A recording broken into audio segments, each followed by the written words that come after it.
Modus licik Sandra Dewi kelabuhi uang korupsi Harvey Muiz, ngotot pengembalian aset. Kasus korupsi tata niaga timah memasuki babak baru. Mulai Jumat, 24 Oktober 2025, digelar sidang keberatan penyitaan aset yang diajukan Sandra Dewi. Sidang tersebut digelar di Pengadilan Negeri Jakarta Pusat. Secara garis besar, Sandra Dewi tak terima harta yang diklaim miliknya ikut disita ketika sang suami Harvey Muiz terjerat kasus korupsi tata niaga timah ini. Argumen Kejaksaan Agung, Kejagung, sendiri cukup jelas bahwa penyitaan itu dilakukan untuk menutup jumlah kerugian negara akibat ulah Harvey Muiz. Penyidik Kejagung, Max Jefferson, mengatakan ada upaya licik dari pasangan Sandra Dewi dan Harvey Muiz untuk mengelabui uang korupsi, yakni dengan modus membuka rekening atas nama Ratih, yang merupakan asisten Sandra Dewi. Namun, rekening ini digunakan untuk kepentingan Sandra Dewi.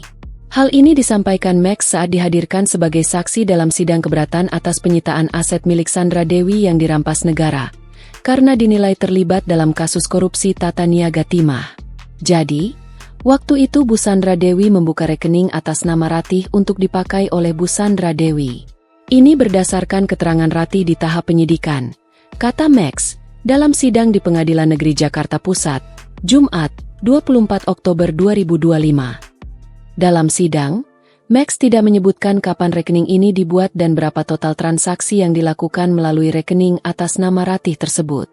Namun, ia menyebut rekening atas nama Ratih digunakan sebagai transit uang dari Harvey Muiz untuk Sandra Dewi.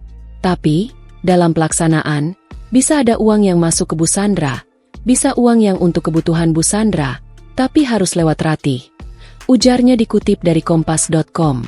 Kenapa nggak langsung Pak Harvey sendiri beli kebutuhan Bu Sandra? Kenapa harus lewat Ratih dulu? Imbuh Max. Uang dari Harvey untuk Sandra ini digunakan untuk membeli aset dan barang-barang. Lalu, pada sidang pada 10 Oktober 2024, Sandra sempat memerintahkan Ratih untuk menarik seluruh uang dari rekeningnya. Penarikan uang ini dilakukan saat Harvey ditetapkan sebagai tersangka. Dalam kasus ini, kasasi Harvey diketahui telah ditolak oleh MA. Aset-aset milik Sandra Dewi juga tetap disita meski ada perjanjian pisah harta antara keduanya. Setidaknya, ada 88 tas mewah, rekening deposito senilai 33 miliar rupiah, beberapa mobil, hingga perhiasan yang disita. Ketika dihadirkan dalam sidang di pengadilan tingkat pertama, Sandra menuturkan aset-aset ini didapatnya secara pribadi, melalui endorsement atau hasil kerja selama menjadi artis.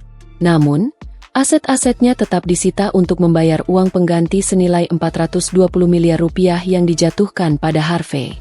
Download Tribun X sekarang, menghadirkan lokal menjadi Indonesia.